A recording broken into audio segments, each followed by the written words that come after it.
The Godfather. The weekend sounds great. When you listen Godfather, hear him on Skyline, call him the voice, keep it real. When you listen Godfather, hear him on Skyline, call him the voice, keep it real. Right, so we're gonna play a few songs from, of course, Steve Eitel, who is actually waiting patiently. I know he's got a lot to talk about right now. For those who don't know much about Steve Eitel, he's a brother he's a humble brother. Kind of keep himself to himself, but he's a humble brother. We can reason. We're going to talk about his music involvement and how he saw things and how things have been for him and what he's doing right now, because he's brought out a rhythm track that he's going to talk about later on. I'm sure you're going to enjoy that. So for those who know Steve Eitel, stand by, and we're gonna be knocking on his phone line and talking to him right now. So let's play this one from Steve Eitel. Eitel, without Vital. Here we go from the top. I tell you, skylineradio.org.uk. When you listen Godfather, hear him on Skyline, call him the voice, keep it real. When you listen Godfather, hear him on Skyline, call him the voice,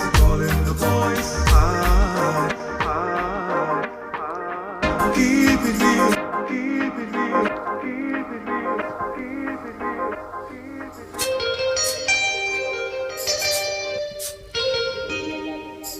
When you listen Godfather, hear him on Skyline, call him the voice, keep it real. When you listen Godfather, hear him on Skyline, call him the voice, keep it real. I could listen Godfather all day long, here since Skyline began. Some of the tunes Godfather plays, just can't put my finger on. A little this, a little bit of that. Godfather knows where it's at. Some rhythm fast, some rhythm slow. And one thing is for sure, when you listen Godfather, hear him on Skyline, call him the voice, keep it real. When you listen Godfather, hear him on Skyline, call him the voice, keep it real.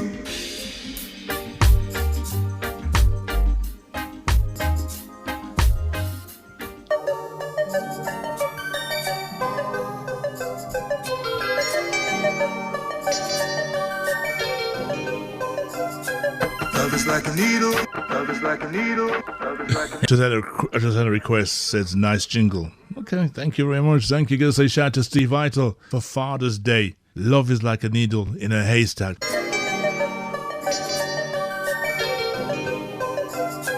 Love is like a needle in a haystack. Just like that needle, love is hard to find. Love is like a needle in a haystack.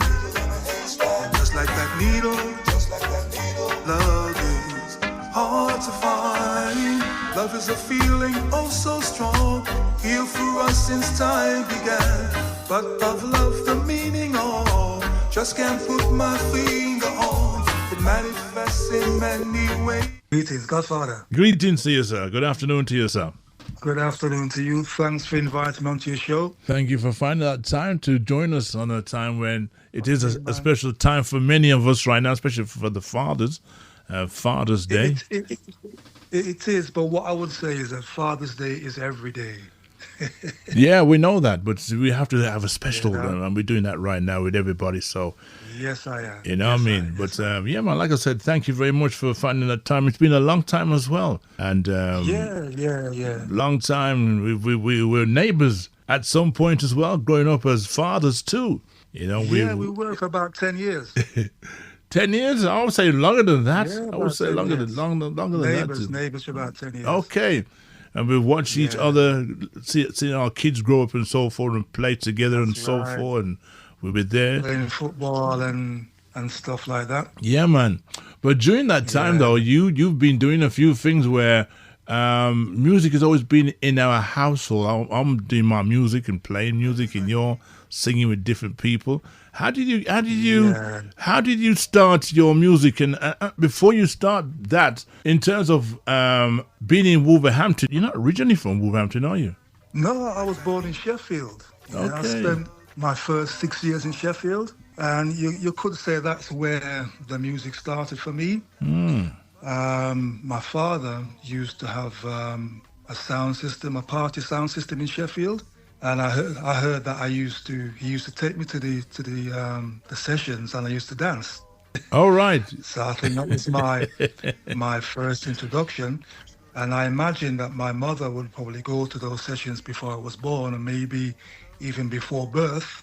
I was hearing that bass line and that music from then. Okay. So music has always been a part of my life. Okay. Sheffield. Yeah, man. Yeah.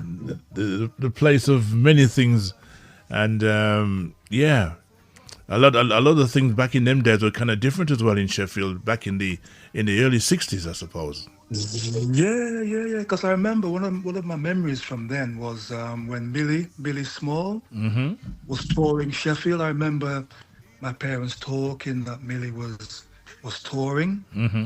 So yeah. So as you know, the reggae music was out. Well, Jamaican music, I'll say at that time, was all over England, not just Sheffield, Wolverhampton, everywhere else. Just a pinpoint at that time. What music can you remember from that time? Well, from the we're talking the early '60s. I was very young then. Yeah, but one thing I will say, one of my memories from then was, remember the old grams where you put the record on, press the button, and the record would come down. Yeah. The arm would come across. Yeah. And the record would play. Yeah. So I remember, playing some records on the ground, putting the records on, pressing the button, the record would come down, put another record on, that would go on top of the first record. Yeah. Not realizing that if you put too many records on, the needle will skip. So I put about 7 records on, and the needle came over and the record skipped. Okay. Yeah. Okay. So I must have been about 4 or 5 years old at that time. So yeah. As regards particular records, I can't really remember from that time, but I just know the music was an important part of my life. Let me give you one where you will remember and should remember. Yeah. What was the name of the first track you bought from a record shop? Wow. I tell you, my earliest memory of buying a record was I think it was Inika Moses' first album. Ika Moses. Okay. Inika Moses' first album. Okay. I paid £4 for it. For the full album. Was that his first album or his second album? I think that was the first album. Okay. £4 I paid for it. But my first record that I remember having was in around 1971. I was in school in Bradford, and at lunchtimes we had a dancing competition, and I won the competition, and the prize for the competition was a record. Yeah, I wanted Lindsay DePaul. Lindsay DePaul had a track at that time called "Sugar Me," which was a kind of a reggae tinged pop song. Okay. I wanted that record, but they gave me Alice Cooper, "School's Out." Yeah. Okay. So Alice Cooper, "School's Out" was the first record I owned at around 11 years old. Okay. Wow. So from Sheffield to Bradford. So you moved to it then at that time then? Come again? You're from Sheffield to Bradford. You had moved a few times then, family-wise. Yeah, so Sheffield from 0 to 6, Bradford from 6 to around 11, and then Wolverhampton from 11, back to Bradford around 12, went to Birmingham at 14, and back to Wolverhampton at 14. Wow. Okay. And here I am. Okay. So in the industry of music and traveling different places at a young age, you know, of course, did your father still continue moving his sound around, like he moved from different place to place, or did he stop at Sheffield? He stopped at Sheffield, and I said the sound that he had was more of a party sound. Right. But I think soon after, I think that dissolved. You know. So yeah. I know he had his record box for quite a few years, and one thing I'm unhappy about is that he sold his records before telling me. What? Yeah. So I wasn't happy about that. Right. You know? Right. Although I have a handful of his records still. Yeah. I suppose it's something that, you know, we can cringe sometimes when our fathers don't think about the continuation. But I don't know. For his reasons for doing that would have been a different reason to how I would see things too. But it does happen. At least you got a batch that you can always reminisce when you're ready. Yeah, I think sometimes, you know, our parents don't realize, especially our parents from our age, don't realize how ingrained the music is, the reggae music is in us. You know? Yeah, how much influence it had on us as growing up around them. You know, how we see things, how we... Did your father ever sit down with you and talk about different members in different records and who was this and that, or he just didn't do that with you? No, really, not really. I wasn't privileged enough to have my father in my life I see. as much as I would have liked to. Okay. You know? But one thing I did notice, though, traveling or living in different parts of the country, is that there were different batches of reggae music in different places. There were some tunes that you'd get in Bradford that wouldn't come to Wolverhampton, for example. Right. And I don't know if you've ever noticed that. Well, put it this way, yes, because when you go out of town, you hear a different selection of style of music, different from your own town. And that's why people from your own town tend to gravitate because of hearing something different. So they talk about what they heard different, vice versa, but vice versa though. Yes, of course. You know what I mean? So if we go on holiday and we go to one of the Caribbean islands and hear a selection of songs, we might know the song, but the way they've been delivered and the different odd ones, like you mentioned in the jingles, it's very hard to sort of put a stuck on how I play my music. Because the variation gives the imagination a wider scope. Rather than you as a listener sitting there knowing what's going to come next, because there's so much versions to records. Half the DJs spend half the time playing all the versions, and it's like, let the audience do their homework themselves. You know, so when you listen to other radio stations, they're playing a variation because there's a lot of different variation of audience out there. So to what you said about the fact that different places play different from others, and yes, you're totally right there. Yeah. You know what I mean? You know, I mentioned Dinny Kamosi earlier. You know, yeah. Dinny Kamosi sang a song, "World of Reggae Music" on you know, World of Reggae, and it's a world of reggae music. That's right. You know? So much reggae, so much music over the years. It's amazing how we. When we sit down and work out the fact that the world is looking at the island of Jamaica as a small island that has so much power, winning that world called reggae. Yes. You know what I mean? And it's so powerful. And such an influence. Yeah, and because the numbers are not that great in Jamaica in terms of population, but the other parts of the world are so big and large, then the royalties and so forth are more wider and fan based as well. Yeah. You know, taking like Yeah. like UB40, they took it by storm, but that was a particular reason because those that was based on people on UB40 on the dole at the time. Right. So that's why it kicked off. Here's a group of guys Yeah. from Birmingham who've got nothing to do and they've called the band UB40 in junction with our card. Can you remember our card, them days, UB40 card before you went to sign on?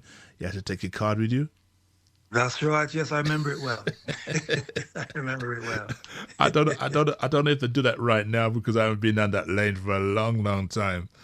But I don't know. I don't know if that's still. I don't know if it's still happening or not. But still, so you've moved from Sheffield, Bradford, Birmingham, Wolverhampton, bouncing backwards and forwards, and then finally you settled in, of course, Wolverhampton.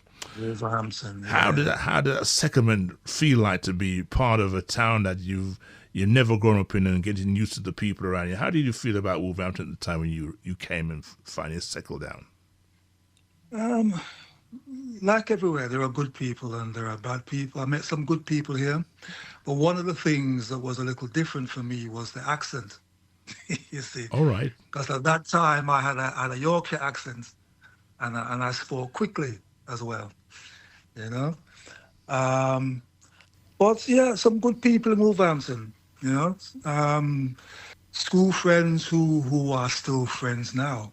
You know? Right. So Friends when you, who- before you, so what year did you start schooling in Wolverhampton? Then did you finish school? 19 started school in Wolverhampton 1971. Right. Yeah, I Okay. went to St Edmunds. Okay. St. Edmund School. Okay. Didn't hear that name very often. Okay. What kind of school was that then? Catholic school, Okay. and that's a whole nother story. You know, with the racism basically within school, especially at that time. Well, that's why I asked, Anything- that's why I asked that question. What kind of school was that? Because I've never really heard St. Edmunds. I've heard of St. Peter's and other schools, you know, down in the Techno Road area and Chapel Ashton and so forth. But St. Edmunds, I didn't really. Wasn't a name that came up very often around me. Yeah, because St Edmunds was across the road from St Peter's. Oh, Yeah. okay. Yeah, you could throw a stone from St Edmunds and hit St Peter's. Right. Okay. Compton Park. Okay. I suppose in them days we had a school next to us called the Municipal Grammar School on Okay. Nampton Road, which is now Wolverhampton Art Centre. Right. Okay. Yeah, we used to live across the road, so anytime the bell rang, it was to tell you that it's the second bell's going to ring soon. So I didn't even leave my front door yet. I didn't even have on my school jacket yet. So when the final bell went, that's when I came out of the house and just walked across the road into the yard. And that was a school. That was a school that was similar to like St. Peter's, Okay. kind of a posh school. So for those people, the young people listening to this show right now, which is a bit of a history, the Wolverhampton Arts Centre used to be the Municipal Grammar School. Okay. And it's a listed building. They cannot knock it down. And if you look at the front of it, where the zebra crossing is, you'll see the writing and the history of the year that the school was built.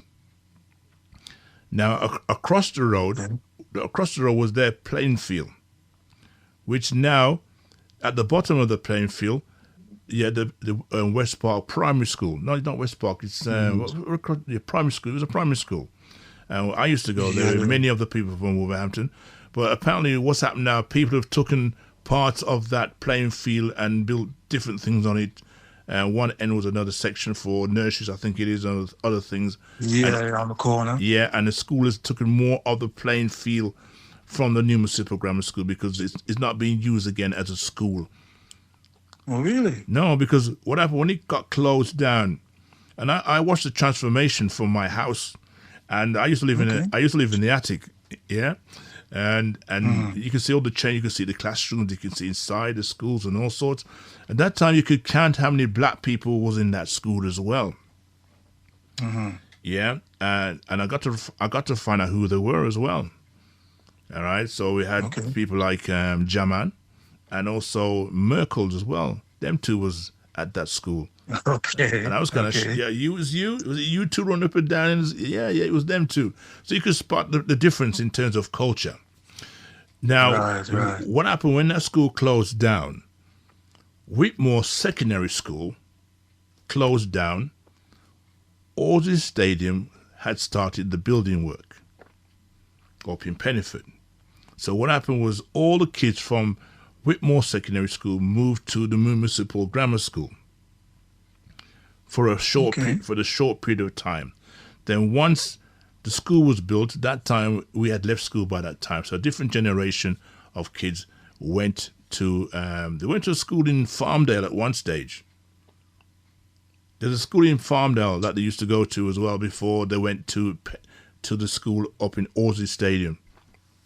Okay. Yeah, and that's the history. For those who don't know this, I've just told them the history of the transformation of schools changing around different. So I suppose other schools also had that different transformation, and also that Pennyford School is still the same, Corton Hills is still the same, but Whitmore Secondary School had changed. That time, Farmdale was an industrial factory at the time. It was called Courtaulds Industrial Factory at the time. Yeah, so we've seen all the factories and the chimneys and all these things being knocked down, and the development of Farmdale. And that's how Farmdale came across. And the front part of Farmdale, from Auden Road, used to be a big, great, giant gate there at one stage. So we used to climb over there and after school and venture into this great place of history, which is no longer there. But that's the school situation. But you yourself as well, spending time in Wolverhampton. Obviously, me and you've grown up and seen each other and talked about various things, but I didn't get to know about that depth of your lifestyle, which a lot of people don't know much about you. You're a quiet guy, a humble guy, and sometimes we are very choosy to who we talk to as well, because if you don't know somebody, you're not going to jump into a conversation unless you've been invited to a conversation. True. So you play your records, etc., and your family, etc. How did you start getting involved and playing music? Did you play instrument at any point? Okay. So going back to Sheffield, I have a love for the piano. Wow. When I was about 4 or 5 years old in Sheffield, my mother took me to one of her friend's house. The friend had a daughter called Peaches, I'll always remember. Now, the friend had a piano, and I remember if you play the top note of the piano, and trace the white notes down, it plays a song, I don't know what the name of the song is. I recognize that I played a song. So I took the piano and I played a song, and from there I was hooked on the piano. Never had lessons, but always had a love for the piano. Again, when I was in Bradford in school, in schools you got a piano. I used to play, on the radio. My ears used to prick up whenever anything with a reggae flavor was played. Yeah. For example, there was a song called Johnny Reggae. Yeah. They used to be in the hit parade. Here comes Johnny Reggae, reggae, lie on me. Right. Okay. And I used to play that on the piano at school. Right. Yeah. Okay. So I pick out these tunes by ear. So piano is my favorite instrument. So was that so was that in your music lessons at school? No, I didn't have music lessons. I just picked out the tunes by ear. All right. Okay. Yeah, I just played it by ear. Okay. I can remember having piano lessons myself. My mom used to send me to a woman called Mrs. Robinson, nearby the Central Bats back in the days. Oh, wow. And I used to go. I was lucky, yeah. I don't know. I just found it difficult at the time to read the notes at the time. I could play a little bit of something. It sounds like something, but it's not really something. But it's something to me. And every week I used to go there, and I don't know why they sent me there to learn to play piano. That's just I don't know why I didn't really ask them that question, you know. And they didn't really give me a choice, really. Still, strange. That was strange. Well, again, I say lucky, but again, it's funny because I wonder, because I heard that I was supposed to get piano lessons, which never happened. And I wonder if I had the piano lessons and had to do the theory part, whether I would have fallen out of love with the piano. Mm-hmm. Yeah. If that makes sense. Yeah, that does, because I'm trying to read the notes and I couldn't read the notes because I don't know if it was taught to me in a basic A B C D way, like we learn everything else. Then I could have put the rest together and formed a great. Yeah. Okay. Yeah, because everybody have the different learning styles. That's right. That's right. Finding the learning style that suits you. So yeah. Right. So, in terms of being in Wolverhampton, you've grown up now and you've left school, etc. now, and, the world is your oyster. Yeah. Mm-hmm. And there's music flying everywhere. You've been to a couple of parties, you've been to a few blues. How did you meet your first brethren in terms of music, and how did you get started? Well, I'll take it back a bit. When I came to Wolverhampton earlier in the early 70s, I remember, was it early? Mid-70s, I'll say. I remember hearing Solar System at the OYM. Right. Yeah. So that's my first memory of going to a dance. And obviously we had Crip that we used to go to. And later on we had Bushby Club. Quite a few places. Yeah. And for those who don't know where the Bushby Club was, that was a Soul Circus in Bushbury. For those who don't know where YMCA was at the time, it was on Thorney Street, off Broad Street. Is it Thorney Street? Is it called Thorney Street? It's off Broad Street anyway. It's in Broad Street in Wolverhampton, around that area. Off Broad Street. And the other part was the back of Lafayette at the time as well. Right. And then we had New YM as well. The New YM was at Dunstall Hill at the back of the church. Right. Yeah. Did you ever get a chance to go to the? Is it Cadex? Sorry, don't use the word Cadex. At the time. Oh no, Cadex. No. It didn't. Okay, all right. I didn't. I know lots of you guys. Cause I know. Remember, Lippy used to. No, Lippy was in the Boys Brigade. Yeah, Boys Brigade. Yeah. I think it was called the Boys Brigade, at the back of the. Yeah. I think it was that still. I'll find out more. But the Cadets and the Boys Brigade, two different. I think it was two different. It could be the same organization. I don't know. But yes, two different organizations. Okay, yeah. I'll leave it on that then. Okay, so so you been to these different places, All Saints, down at All Saints, which is now it's turned into the building's now no longer there. It's sort of a sports yard for tennis, for cricket or basketball or football, and All Saints as well up at the top of Lee Road. Yes, that's right. Yes.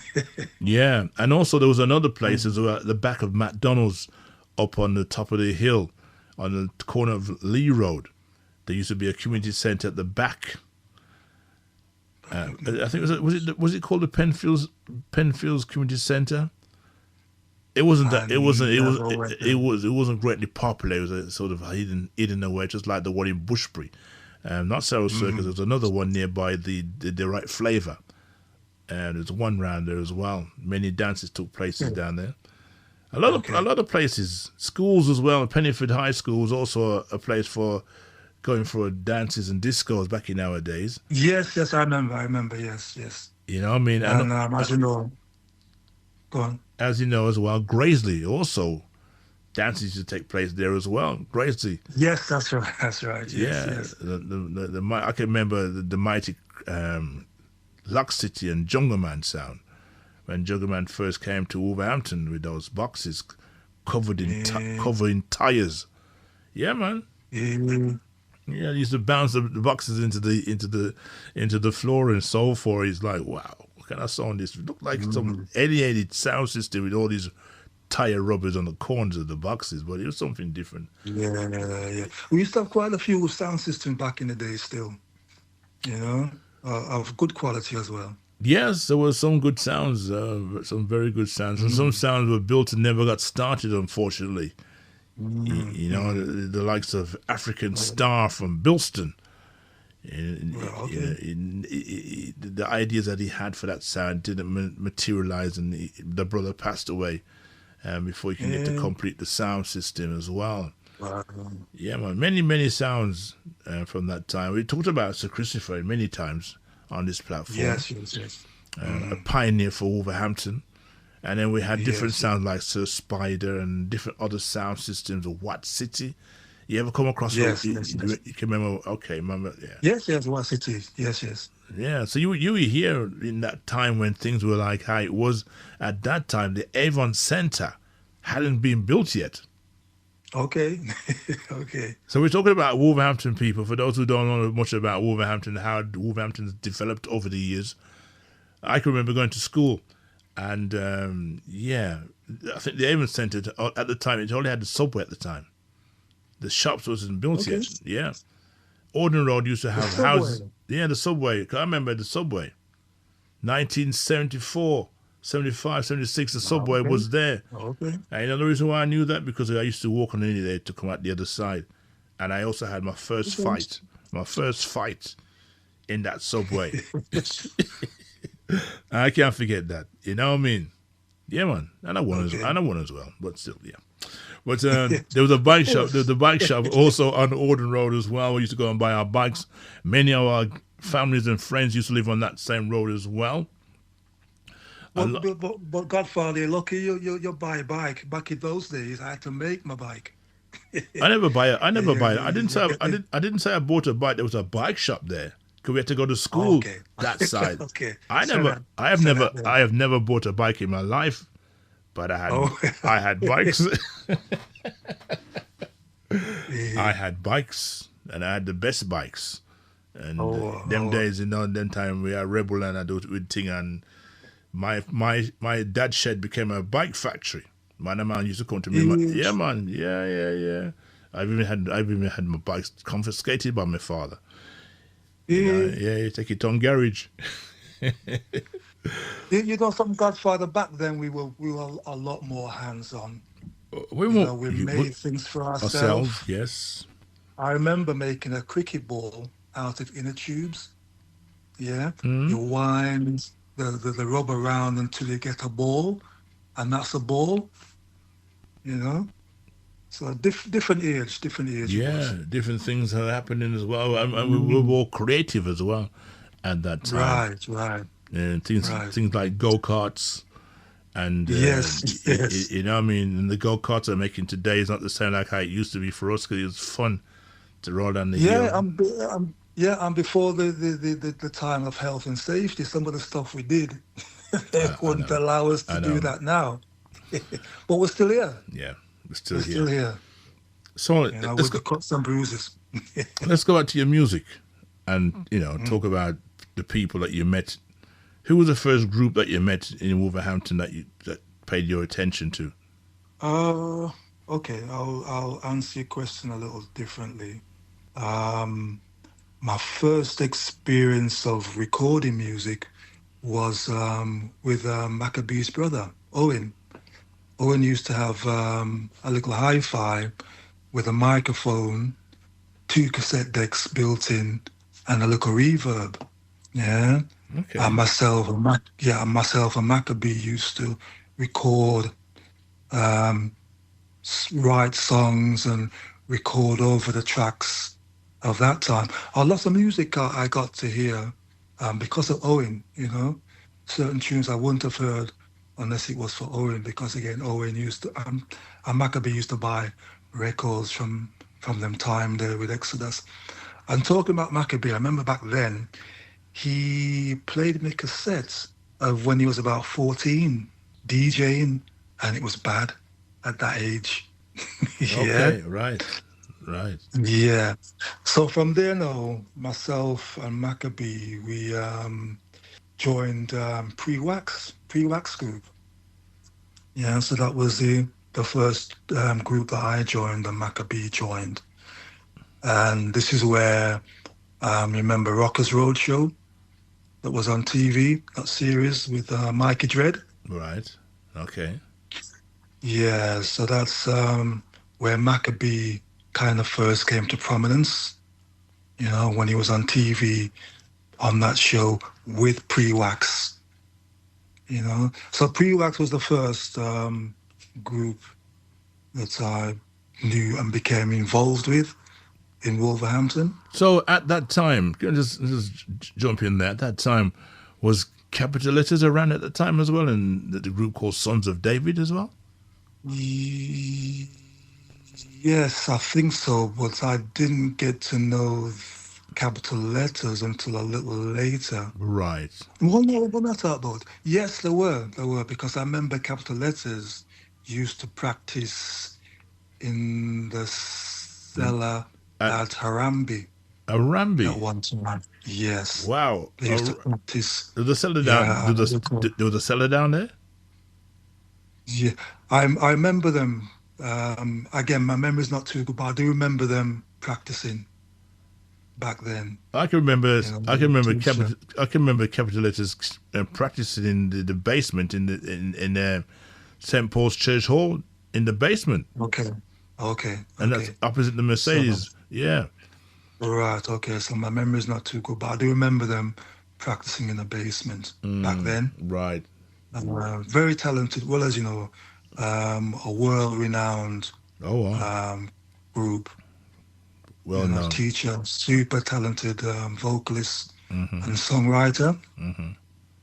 Yeah, and he had tremor as well back then with Lucas Daly, Laddie D, and Onesimus, my good brethren. He was also in Pre-Wax Band. Again, another super talented singer, artist, songwriter. So Wolverhampton has got a lot of talented people in many different spheres of music. Well, we're going to take a look at our history of talents from Wolverhampton as well. The likes of Beverly Knight was also part of that. Yes. You know, I mean, and Dred Lester played a big part in many of the youths' upbringing in terms of music, local talent within the community. Yes. And even myself, I used to record down Sam Sharp with Dred Lester, and also up Greenhouse with Dred Lester and Muppet. Are we talking at the back of Blake Knoll? By the flats. Right, by the fountain pub at the time. Yes. Okay. So as you know, Dred Lester done a lot for the youths musically. Yes. Yes, sadly missed. Yeah, much so. Probably things would have been a little bit more up to date with many different things, but of course things do happen in life, and we give respect to that brother same way. But yourself, yourself right now has moved up the ladder, playing with the likes of Maccabee and seeing different things in different studios, and you must have been seeing the world of studios. Besides Wolverhampton, which other studios have you ventured out to do any form of recording? Okay, so I've done some recording with Hooligan in Birmingham. Spears, that's another ES producer in Birmingham. Back in the day, it would have been in the early 80s, I wrote a song to a dub track that was produced by Dennis Pavel, Blackbeard. Went down to London with my cassette, and he liked the track. He had a studio in St Paul's, the St Paul's area of London, big, proper studio. So I went there, laid a guide vocal on the track. The song was called Hooked on You. Cut a long story short, Delroy Wilson sang the song in the end. It's called Hooked on You, Delroy Wilson.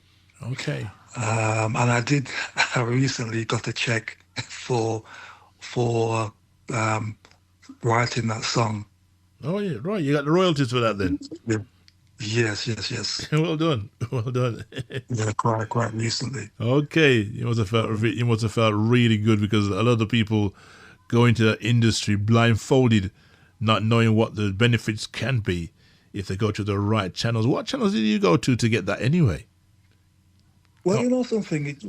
Some Dennis Bovell again. Basically he made sure that because even on the because you have my copy of the record to be to because I linked you the record. and you had it I back. put it on you. And you had it, yeah. Isn't that's got to be on Yeah, social media now? So yeah, I was yeah. So my name is on the record. So he put my name on the record as okay. songwriter. Right. So Okay. respect to him for that still. Of course, enough respect. Dennis Bovell, one of the greatest engineers at that time, around Yes, the man. days. Yes, He yes. was the first one to create the sounds of dub plates for sound systems in this country. Yeah. And it wasn't until people thought his productions were coming from Jamaica that I think people started to notice, if that makes sense. Right. But in terms Mhm. of, we're talking to Steve Vital here on skylineradio.org.uk this afternoon, special guest, a local person, brother from the town of Wolverhampton. And we're just going through the reminiscing of what things were like back in the days. And some of you would have recognized certain places, some of you won't. Now, in terms of Dennis Bovell, Dennis Bovell is the man behind the song called The Man in Me, Matumbi. And he was the first one to create dub plates. But these were dub plates without any vocals to them. It's only afterwards now. I'm sure that probably he would have had a story to talk about when it came to Stafford Douglas, Mafia Tone, because Mafia Tone had a lot of real-to-reals from London and also Jamaica as well. So I don't know if the involvement was there with him as well. Part of history that we don't not too quite sure about, but it could have been. But he created the first set of dub plates, and he was in a sound system in London, Sofra. Yeah, does that ring a bell? Okay. Yeah, Sofra. Rings a bell, but I'm not quite sure of the history of Right. that history. Okay. Okay. Now you're working with a lot of different people. Now you just mentioned the word hooligan who's been around. You've also mentioned King Spear, and there's another brother called as well Sledgehammer. These are three people in Birmingham that does a lot of work with many different artists from time to time. So people from outside of Birmingham would come in and speak to these producers and engineers who have studios, etc. And we spoke to a couple of them over the last couple of months. How do you find relationships between producers and management in studios? What's their how do you find their procedure, their conduct of how they treat artists? Well, I've had a good experience. I've had good experiences. And again, I didn't mention one of my good brethren from Birmingham, Philip Gad 59, Okay. who produced a few records for me. He produced my most popular track called Danger Man back in around 2000. Right. And Gadman, Philip is a good brother, honest brother. He is producer. I mean, even now, he's playing some of his tracks that he has, and the tracks are bad, you know. So, so basically, I've had good experiences with producers. I try to be honest with people, and people have been honest and straightforward with me, and so far that's worked. So yeah, I've had good experiences. So right now, just to push things forward, right now, you're doing your own thing right now, using the Right. vast experience of other people who's got their own studio, etc., and their own. You haven't got a label as yet, have you? No, but I say ltal Studio Productions. That's what I call it. Ital Studio production. ltal Studio Productions. Yes. Yes. Okay. Now, recently you brought out a rhythm, your own rhythm, and the song that which started off with was, of course, "Love Is Like a Needle in a Haystack." Mm-hmm. Now, a lot of people sing songs based on how they live their life and how they feel about things. It's a good song. The lyrics are good as well, because everybody goes to that needle in a haystack for something, whether it's love or job-wise or whatever.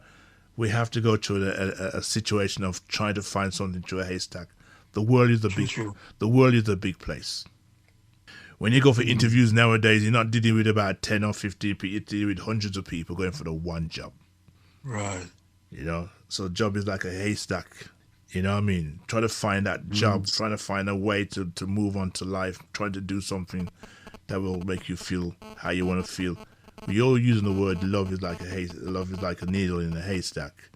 And many people go through a lot of that situation. Is when you're not looking for it, you find it.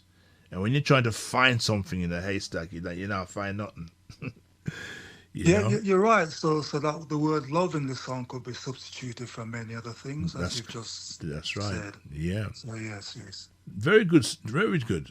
Now the people around that. How did you how did that venture start? Tell the people, how did that venture start with the needle in a haystack? Okay, so the song itself was written in the 90s, in the early 90s. Wow. Yeah. Is that how long you had it? That's how long you were sitting on it? Wow.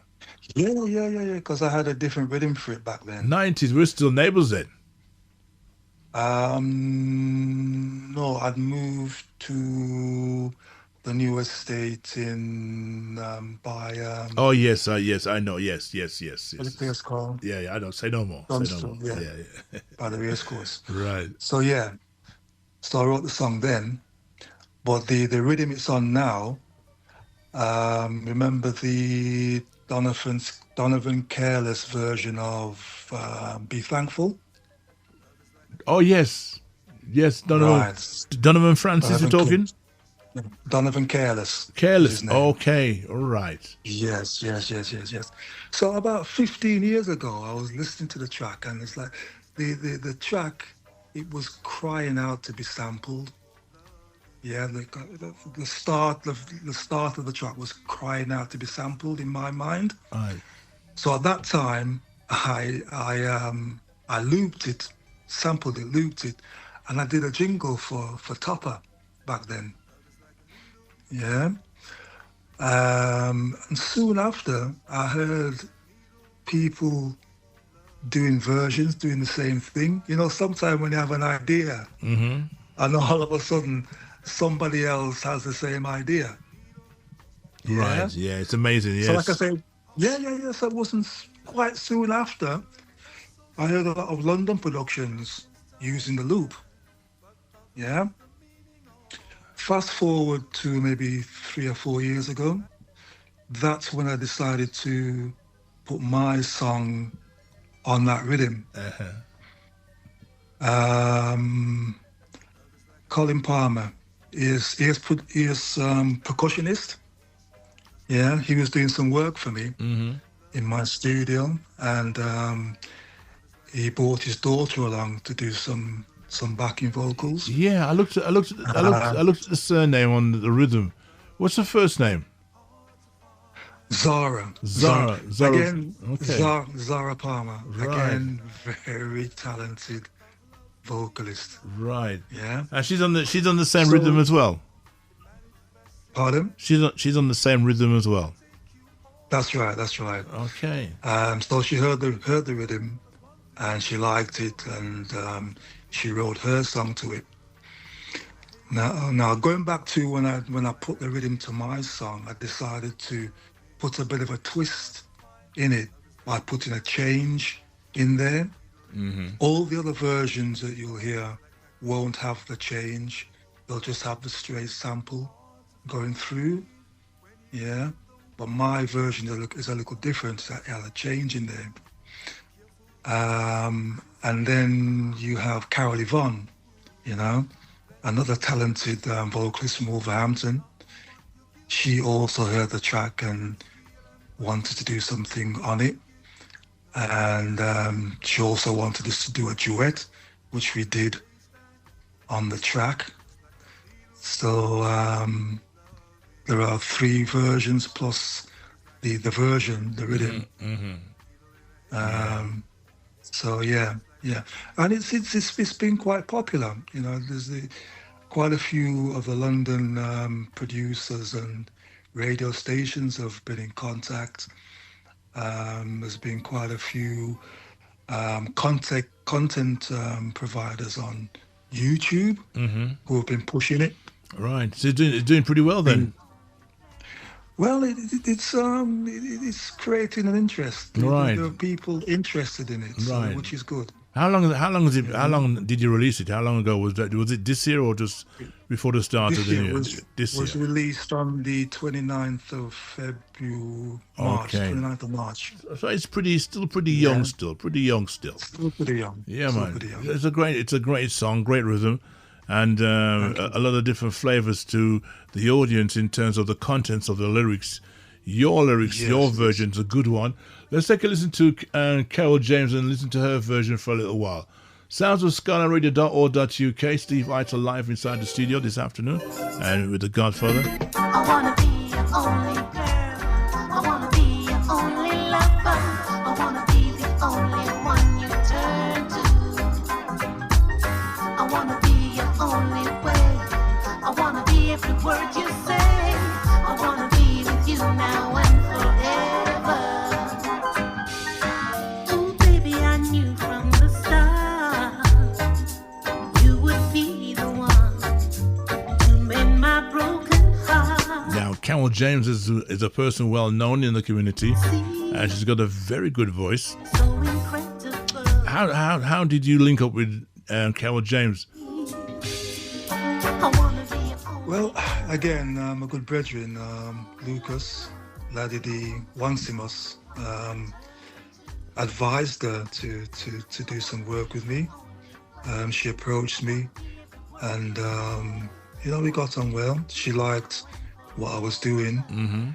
Our voices seems to go quite well together, I'm told. Yeah. So we did the 2 tracks, and I think they worked out quite well. Sounding good to me, sounding good, and the audience themselves will tell you the same as well. To have different variation of people from our own community, the support is needed to give it that push and to give it the royalties that you deserve, as well as the artists backing your rhythm there as well. We're going to play the one from the sounds of Colin Palmer's Daughter. We'll do that right now.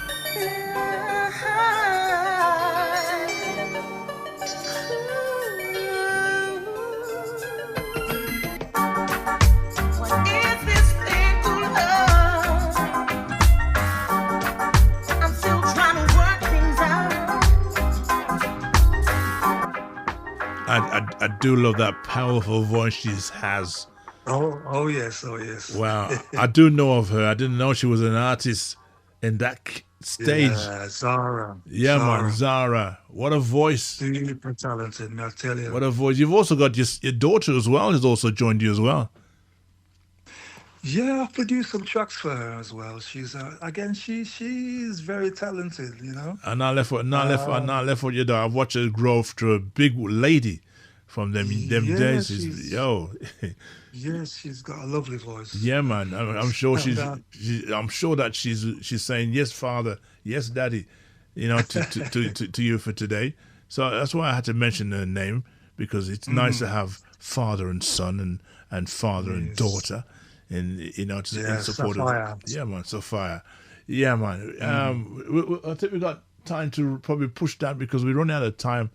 We only got 2 more minutes to go, and there's a lot more to talk about. But we've talked about a lot of the foundation of Wolverhampton itself. It's been good. You know, I've learned a few things. Right, vice versa as well, because if we don't, like I said, we don't talk like we used to talk. Me and a brother was talking yesterday, and we're losing the gravity of getting together and talking as a group rather than use the WhatsApp. You know, we're losing that gravity, and we need to look at how we do things differently. Something to work on. Yes, yes. I ain't got the answers True, right true. now because people might say, well, but you know, we will find some other way for those who want to join a conversation. Let's play your daughter right now before you leave, because she got a great voice, and see the thing called "See the Day." We'll finish off with that one, shall we? Your daughter sang this song, well loved by many. Let's take a listen to this.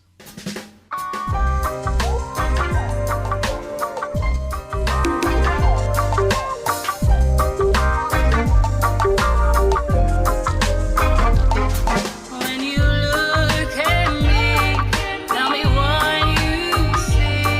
Do you see no love at all? Or do you see me, what you always see in every girl that you fall for? I will show you how love is meant to be. Just watch and learn and listen to me. You ever see the day? I'm sure a song that many of our DJs will play on a regular basis, and myself also as well. It's nice to see daughter following father's footstep. Very nice.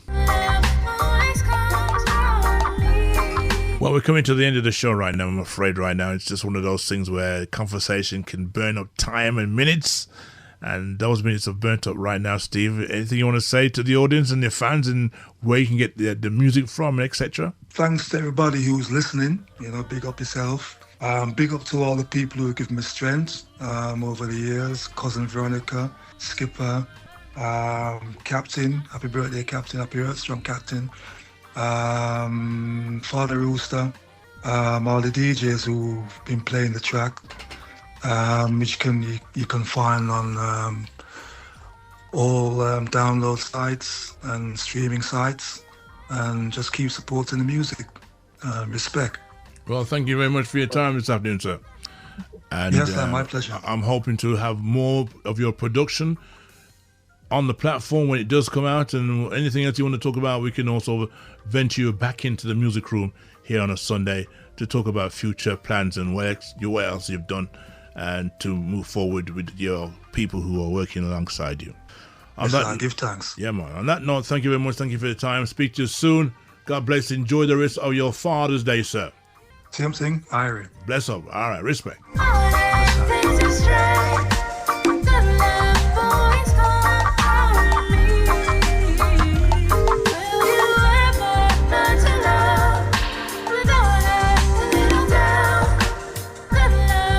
Well, there you have it. Sounds of Steve Eitel and talks to the Godfather this afternoon. As you know, it's good to reminisce about the things that many of us were not aware of and so forth. We have a lot of history within ourselves. It's the time to share it. Don't forget, on the 21st of July, we speak to Exodus Movement with Cass Rigsby, Maccabee's brother, and also as well. On that note, God bless, take care, look after yourself. Catch you back next week, Sunday, on a different show once again. In the meantime, between time, enjoy your Father's Day. Manners and respect. I'm out of here. The Godfather. The weekend sounds great.